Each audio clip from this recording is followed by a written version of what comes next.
Hello दोस्तों, नमस्कार। तो अगर आप लोग 10 क्लास के स्टूडेंट हैं तो आपका बहुत बहुत स्वागत है हमारे इस चैनल आरजे स्टडी नॉलेज में। ठीक है, अगर आप लोग 10 के स्टूडेंट हैं तो आपके लिए ये वीडियो बहुत बहुत इंपॉर्टेंट होने वाला है, क्योंकि इसमें हम साइंस का जो फिजिक्स होता है उसमें पहले चैप्टर का है प्रकाश का परावर्तन तथा अपवर्तन, उससे रिलेटिव सभी ऑब्जेक्टिव क्वेश्चन इस वीडियो में हम बताने वाले हैं। तो इस वीडियो को आप ध्यान से देखिए। ठीक है, चलिए हम शुरुआत करते हैं। पहला क्वेश्चन जो है, प्रकाश की किरण गमन करती है। तो प्रकाश की किरण गमन करती है सीधी रेखा में, टेढ़ी रेखा में, किसी भी दिशा में, इनमें से कोई नहीं। तो इसका आंसर होगा, यहाँ पे हम यहाँ शो पर क्लिक करेंगे। ठीक है, यहाँ पे जब शो क्लिक करेंगे तो यहाँ पे लिख रहा है सीधी रेखा में। ठीक है, यहाँ पे देख लीजिए, यहाँ पे लिख रहा है सीधी रेखा में, तो इसका आंसर हो जाएगा सीधी रेखा में। दूसरा जो क्वेश्चन है, प्रकाश का वेग न्यूनतम होता है निर्वात में, जल में, वायु में, कांच में। तो इसका आंसर हो जाएगा, यहाँ पे देखिए कांच में लिख रहा है। तो प्रकाश का वेग न्यूनतम होता है कांच में। ठीक है, अब चलिए तीसरा क्वेश्चन हम आपको बता दे रहे हैं कि मोटर गाड़ी के चालक के सामने लगा रहता है, मोटर गाड़ी के चालक के सामने लगा रहता है समतल दर्पण, उत्तल दर्पण, अवतल दर्पण, उत्तल लेंस। तो इसका आंसर होगा उत्तल लेंस। ठीक है, यहाँ पे शो पर क्लिक करेंगे, यहाँ पे लिख रहा है उत्तल लेंस। ठीक है, अब चलिए चौथा क्वेश्चन है, मोटर कार के हेडलाइट में किसका प्रयोग होता है। मोटर कार के हेडलाइट में किसका प्रयोग होता है। तो यहाँ पे शो आंसर पर क्लिक करेंगे तो यहाँ पे देखिए लिख रहा है अवतल दर्पण का। ठीक है, अवतल दर्पण का उपयोग होता है मोटर कार के हेडलाइट में। अब चलिए पांचवा जो क्वेश्चन है, समतल दर्पण द्वारा बना प्रतिबिंब होता है, समतल दर्पण द्वारा बना प्रतिबिंब होता है। चलिए यहाँ पे शो पर क्लिक करते हैं, यहाँ पे लिख रहा है काल्पनिक। समतल दर्पण द्वारा बना प्रतिबिंब होता है काल्पनिक। और यहाँ पे छठा क्वेश्चन है, लेंस की क्षमता का एसआई मात्रक होता है, लेंस की क्षमता का एसआई मात्रक होता है। तो यहाँ पर हम शो आंसर पर क्लिक करेंगे, यहाँ पे लिख रहा है डाईऑप्टर। ठीक है, लेंस की क्षमता का एसआई मात्रक होता है डाईऑप्टर। तो आप इसको याद रखिएगा, बहुत इंपॉर्टेंट क्वेश्चन है। और चलिए सातवां क्वेश्चन है, प्रकाश की किरणों का पथ दर्शाने वाले चित्रों को कहा जाता है। तो यहाँ पे शो आंसर पर क्लिक करेंगे, इसका किरण आरेख। ठीक है, प्रकाश की किरणों का पथ दर्शाने वाले चित्रों को कहा जाता है किरण आरेख। ठीक है, और यहाँ पे आठवां क्वेश्चन है, दू डी यानी दू डायप्टर क्षमता वाले लेंस का फोकसांतर होता है। ठीक है, तो इसका आंसर हो जाएगा आपका 50। ठीक है, 50 सेंटीमीटर। और यहाँ पे नौवां क्वेश्चन है, किसी उत्तल लेंस का फोकसांतर 50 सेंटीमीटर है तो उसकी क्षमता होगी। तो इसका यहाँ आंसर हो जाएगा यहाँ पे आंसर हो जाएगा +2D। ठीक है, डी जो आंसर है उसका आंसर हो जाएगा। यहाँ पर 10वां क्वेश्चन है, प्रकाश की किरणों के समूह को कहते हैं। तो इसका आंसर हो जाएगा आपका, यहाँ पे जो 10वां क्वेश्चन है, प्रकाश की किरणों के समूह को कहते हैं, तो आपका आंसर हो जाएगा यहाँ पे किरण पुंज। ठीक है, प्रकाश के किरणों के समूह को कहते हैं किरण पुंज। यहाँ पे 11वां क्वेश्चन है, उत्तल लेंस की क्षमता होती है, उत्तल लेंस की क्षमता होती है, क्या होती है। तो यहाँ पे शो आंसर पे धनात्मक होती है। ठीक है, उत्तल लेंस की क्षमता धनात्मक होती है। और यहाँ 12वां जो क्वेश्चन है, अवतल लेंस की क्षमता होती है, अवतल लेंस की क्षमता क्या होती है। तो अवतल लेंस की क्षमता ऋणात्मक होती है। ठीक है, ए आंसर हो जाएगा इसका। और 13वां क्वेश्चन है, उत्तल लेंस को कहा जाता है, उत्तल लेंस को क्या कहा जाता है। तो उत्तल लेंस को अभिसारिक लेंस कहा जाता है। ठीक है, इसका ए आंसर हो जाएगा 13 नंबर का।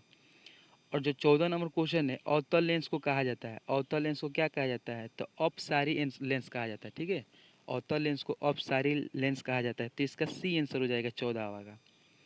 15 नंबर जो क्वेश्चन है, निम्न में से कौन सा पदार्थ लेंस बनाने के लिए प्रयुक्त नहीं किया जा सकता है। तो इसका आंसर हो जाएगा मिट्टी। ठीक है, 15वां का आंसर हो जाएगा डी। और 16 नंबर जो क्वेश्चन है कि 16 नंबर क्वेश्चन है, किस किस दर्पण से हमेशा वस्तु को छोटा प्रतिबिंब प्राप्त होता है। ठीक है, तो इसका आंसर हो जाएगा आपका उत्तर। ठीक है, तो इसका बी आंसर हो जाएगा। ठीक है, 16 का बी।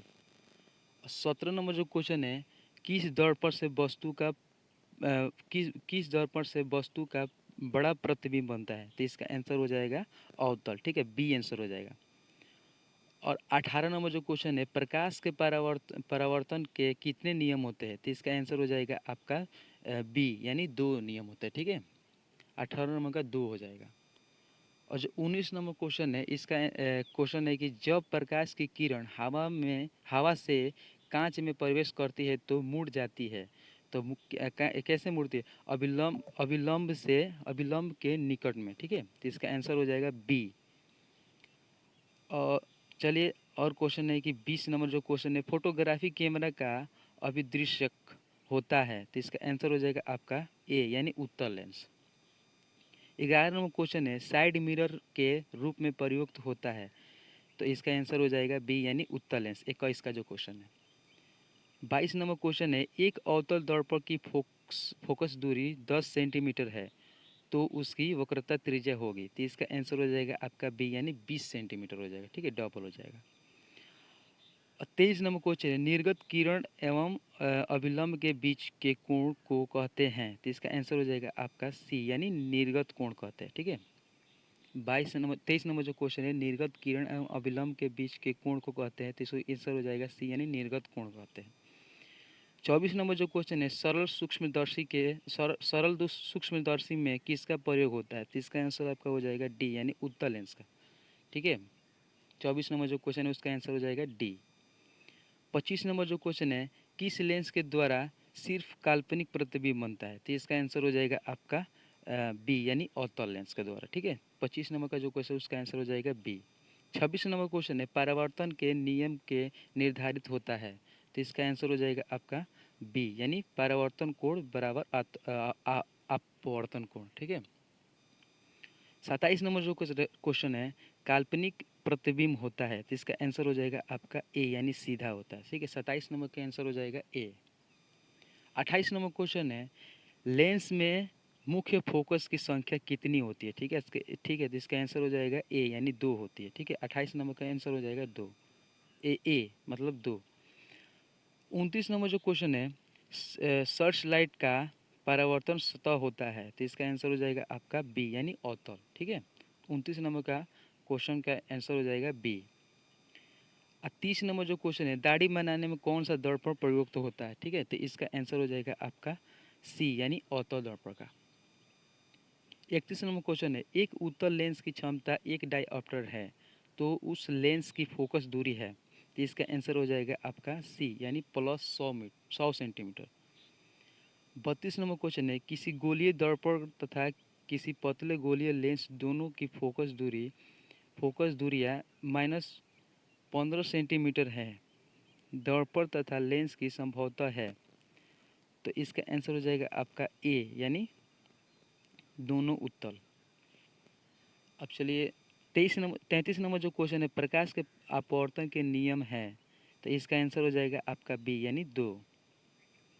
24 नंबर जो क्वेश्चन है किसी माध्यम में अपवर्तनांक का मान होता है। 34 नंबर क्वेश्चन है किसी माध्यम में अपवर्तन का मान होता है, तो इसका आंसर हो जाएगा आपका ए यानी साइन आई बटा साइन आर। ठीक है, 35 नंबर क्वेश्चन है एक उत्तल लेंस होता है, तो इसका आंसर हो जाएगा आपका सी यानी किनारों की अपेक्षा बीच में मोटा। 35 नंबर क्वेश्चन का आंसर सी हो जाएगा। 36 नंबर क्वेश्चन है उत्तल लेंस का आवर्धन एम बराबर होता है, तो इसका आंसर हो जाएगा आपका डी यानी भी बटा यू।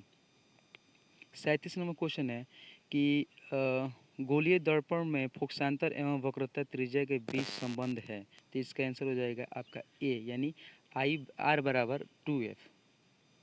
38 नंबर क्वेश्चन है सोलर कुकर में किया जाता है, तो इसका आंसर हो जाएगा आपका ए यानी उत्तल दर्पण का। ठीक है, 29 नंबर क्वेश्चन है उत्तल लेंस में बना प्रतिबिंब होता है, तो इसका आंसर हो जाएगा आपका बी यानी वास्तविक और उल्टा। ठीक है, और 40 नंबर क्वेश्चन है उत्तल लेंस में जब बीम एफ और 2f के बीच रखा जाता है तब बना प्रतिबिंब होता है, तो इसका आंसर हो जाएगा आपका ए यानी बड़ा और वास्तविक। 40 नंबर क्वेश्चन ए हो जाएगा आंसर।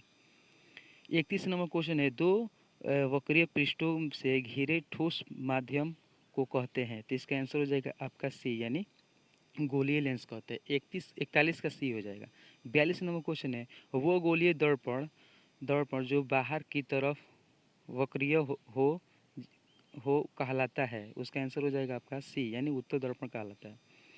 43 नंबर क्वेश्चन है गोलीय दर्पण के परावर्तक पृष्ठ के केंद्र को दर्पण का कहा जाता है। तो इसका आंसर हो जाएगा आपका बी यानी ध्रुव कहा जाता है। 44 नंबर क्वेश्चन है, किसी लेंस द्वारा उत्पन्न आवर्धन का ऐसा ही मतलब होता है क्या होता है, क्या है? तो इसका आंसर हो जाएगा आपका डी यानी मात्रक मात्रक विहीन। 45 नंबर क्वेश्चन है कि लेंस के केंद्रीय बिंदु को कहते हैं, लेंस के केंद्रीय बिंदु क्या कहते हैं? लेंस के केंद्रीय बिंदु को प्रकाशिक केंद्र कहते हैं। ठीक है, 45 का बी हो जाएगा आंसर। 46 नंबर क्वेश्चन है कि किसी शब्दकोश में पाए गए छोटे अक्षरों को पढ़ते समय आप निम्न में से कौन से लेंस पसंद करेंगे? तो इसका आंसर हो जाएगा आपका डी यानी 5 सेंटीमीटर फोकस दूरी का उत्तल लेंस। ठीक है, अब 47 नंबर क्वेश्चन, इनमें से कौन दर्पण का सूत्र है? तो ये बहुत इंपॉर्टेंट क्वेश्चन है। इसका इनमें से एक ए नंबर जो क्वेश्चन है आंसर है वो हो जाएगा 1/v प्लस 1/u बराबर 1/f। ठीक है, 48 नंबर क्वेश्चन है गोली दर्पण का वक्रता केंद्र को किस अक्ष में निरूपित किया जाता है? तो इसका आंसर हो जाएगा आपका ए यानी सी अक्ष में। ठीक है, 39 नंबर क्वेश्चन, निर्वात में प्रकाश की छाल है, तो इस मतलब चाल है, तो इसका आंसर हो जाएगा आपका ए यानी 3 × 10⁸ मीटर पर सेकेंड। आपका 50 नंबर क्वेश्चन है, दंत विशेषज्ञ मरीजों के दांत का बड़ा प्रतिबिंब देखने के लिए किस दर्पण का उपयोग किया जाता है? तो आपका आंसर हो जाएगा ए यानी अवतल दर्पण का। 51 नंबर क्वेश्चन है, पतले पतले लेंस की आवर्धन क्षमता होती है, तो आपका आंसर हो जाएगा यहाँ पे ए यानी कम। 52 नंबर क्वेश्चन है, मोटे लेंस की आवर्धन क्षमता होती है, तो आपका आंसर हो जाएगा यहाँ पे बी यानी अधिक होती है। 53 नंबर क्वेश्चन है, अवतल दर्पण के ध्रुव और मुख्य फोकस के बीच रखे बीम का प्रतिबिंब की प्रतिक्रिया होती है, तो इसका आंसर हो जाएगा आपका बी यानी आभासी एवं सीधा। चलिए 54 नंबर जो क्वेश्चन है, उत्तल लेंस का प्रकाशिक केंद्र और मुख्य फोकस के बीच रखे बीम का प्रतिबिंब की प्रतिक्रिया होती है, तो इसका आंसर हो जाएगा बी आभासी एवं सीधी।